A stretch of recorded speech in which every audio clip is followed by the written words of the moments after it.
अल्हम्दुलिल्लाह जी, मैंने एक और केस के अंदर सुलह करा दी है। फैमिली केस था, मियाँ बीवी हो, लड़ाई झगड़ा फसाद पड़ा हुआ था, तलाक लेनी है, मैंने जनाब ये करना है, खर्चे का दाव। तो मैंने उनको थोड़ा सा किया, समझाया उनको, तो उसकी वजह से उनकी सुलह हो गई, खुशी खुशी अपने घर में आबाद हो गए। हुआ क्या, औरत वाज़ेह तौर पे कह रही थी, नहीं सर, मैं इन पे कोई गिला नहीं है मुझे, आसिम बहुत अच्छे हैं। वो आसिम तो अच्छा था। मैंने कहा आसिम अच्छे हैं, आप उसकी बीवी हो, आप उससे खुला ले रही हो। अगर आसिम अच्छे हैं तो आप उसके साथ रहो।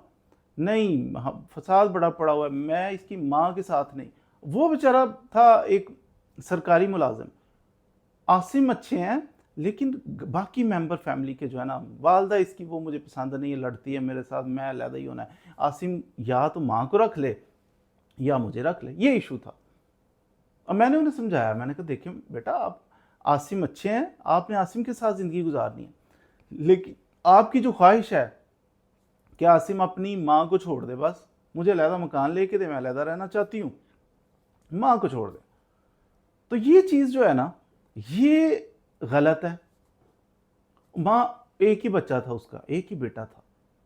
अब माँ ने पाला पढ़ाया। मैंने कहा बीबी बात सुनो, आसिम अच्छे हैं। आसिम भी कह रहा था ये ठीक है, बड़ी अच्छी है, नेक है खतून, मुझे इस पे कोई गिला नहीं, वो दोनों ही ठीक। तो केस चल रहे हैं जनाब, ये कर दूंगा वो कर दूंगा। मैंने कहा अच्छा। मैंने औरत को समझाया कि ये देखो, आप जो मशवरा उसे दे रही हो, ये डिमांड कर रही हो कि माँ को छोड़ दो, मेरे साथ आसिम गुड है, तो माँ के साथ कैसे बेवफाई कर दे। थोड़ी सी तनख्वाह लेता है, 70-80 हज़ार रुपया उसकी बेचारे की सैलरी है, किराए पे मकान लेगा, अपना मकान था, तो वालिद साहब फौत हो चुके हैं, तो लहदा मकान लेगा, किरायों पे रहेगा, सिस्टम उसका बेचारे का डिस्टर्ब होगा, फिर आपको तवज्जो दे पाएगा, माँ को नहीं दे पाएगा। और माँ जो है उसको कैसे इग्नोर कर दे बच्चा। हदीस मुबारक मैंने पढ़ी, गालिबन बुखारी शरीफ की हदीस मुबारक है। नबी अकरम सल्लल्लाहु अलैहि वसल्लम ने फरमाया कि औरत पर, किसी औरत पर सबसे ज्यादा हक उसके शोहर का होता है, हक होता है शोहर का। और किसी मर्द पर सबसे ज्यादा हक उसकी माँ का होता है, उसकी वालदा का होता है। अब ये चीज अगर अंडरस्टैंड कर जाए ना आप लोग, तो कभी औरत ये मशवरा ना दे कि माँ को रख लो या मुझे रख लो। फसाद पड़ा हुआ है, फैमिली टूट रही है, बच्चे रुल रहे हैं, खर्चों के दावे, वो गवाह लेके आओ, ये करो वो करो, हो क्या रहा है, तमाशा सा बना हुआ है।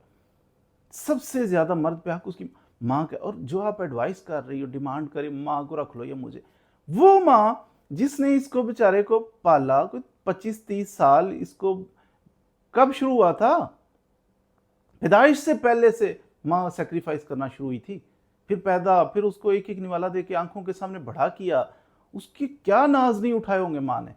30 साल तक एक माँ ने अपने बच्चे की इतनी इतने ज्यादा एहसानात किए। आप मशवरा दे रही बेवफाई कर दो, छोड़ दो इसे, तो वो 30 सालों वाली एहसानात को अगर छोड़ देगा, क्या ट्यूटर कर रही हो। आपको तो अभी आए हुए साल ही 2 हुए हैं, कितने एहसान कर लिए होंगे उस पर। अब 2 सालों वाली का क्या ख्याल है, वफा करेगा आपके साथ। 30 सालों के साथ आप उसे एडवाइस कर रही हो कि 30 साल जिसने तुम पे एहसानात किए, बेवफाई कर जाओ, छोड़ दो। आप 2 साल 3 साल उसके साथ रही हो, आपके साथ बेवफाई नहीं करेगा। हाँ, तो इसलिए कभी ऐसी डिमांड ही ना करें कि जनाब माँ को छोड़ दो या इसको छोड़ दो। इसमें कसूर पता किसका, मोस्टली वो लड़की भी जो डिमांड कर रही थी वो बहुत गलत नहीं थी। हमारे यहाँ ज्यादातर मर्द जो है ना, उनका फॉल्ट होता है। फॉल्ट पता क्या होता है, वो पहले दिन ही ब्याह के आती है ना जब औरत, तो बीवी को कह रहे होता है मेरी माँ की इज्जत करना, मेरी माँ का ख्याल रखना, माँ को बस ये टेंशन ना हो, तो ये कह रहे होते हैं। लेकिन ये मौसर अंदाज नहीं है माँ को ऐसे कर। प्रैक्टिकली आप क्या करते हो, खुद माँ को इग्नोर कर रहे होते हो, माँ को लिफ्ट ही नहीं करा रहे होते, माँ की इजाज़त के बगैर घर से ना निकलना। अम्मी जी हैं, अच्छा जी अम्मी जी तो हैं, आपके अम्मी जी हैं, लेकिन क्या आप इजाज़त लेके निकलते हो? नहीं, मुंह उठा के जब मर्जी जाता है आता है, माँ को समझता ही नहीं है कि वो घर के अंदर मौजूद भी है या नहीं। तो ऐसा नहीं होता। बीवी को अगर एजुकेट करना तो इस तरीके से करें कि बीवी तो आपकी तो इज्जत करती है, आसिम तो अच्छे होते हैं, अगर आसिम अच्छे हैं तो बीवी को आसिम जो करेगा वो दिखाई भी देगा।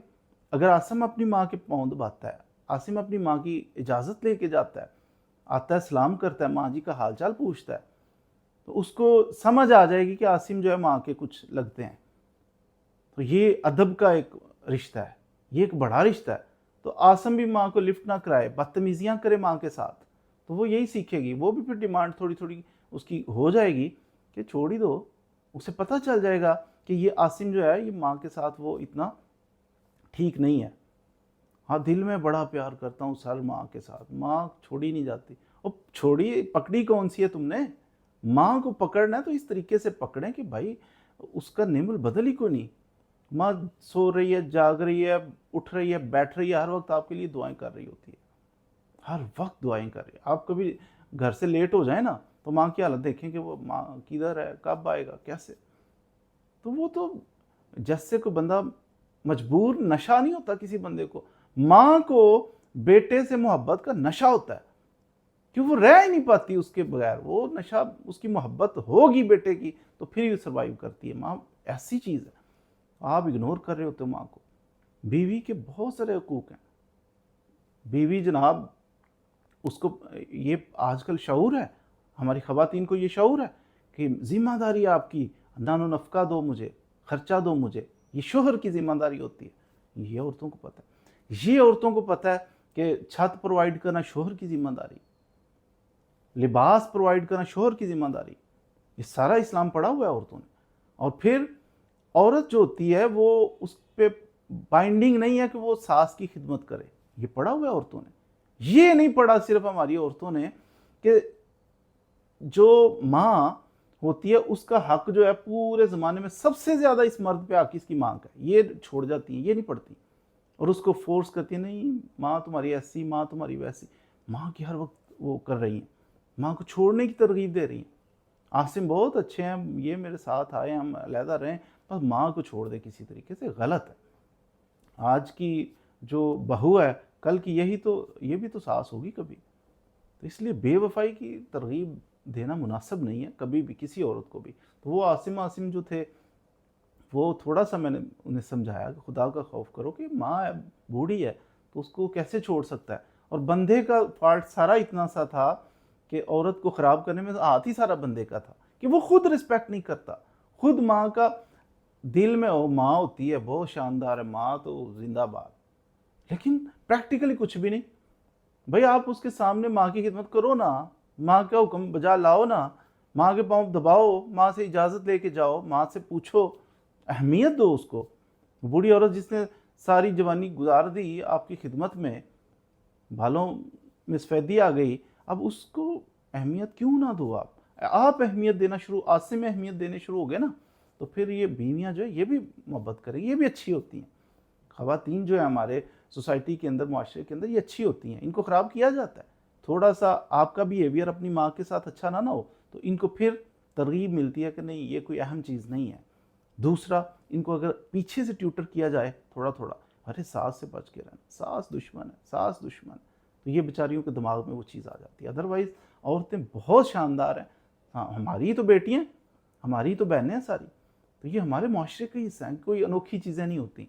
तो औरतें भी अच्छी होती हैं और आसिम भी अच्छे होते हैं, बुरा कोई भी नहीं होता, बस दिमाग का फतूर होता है थोड़ा थोड़ा, जो कि नहीं होना चाहिए, फिर घर बस जाते हैं। तो आज मैंने उनका घर जनाब टूटने से बचा लिया, मैं बड़ा खुश हूँ। मैंने सोचा आपके साथ भी शेयर करता हूँ।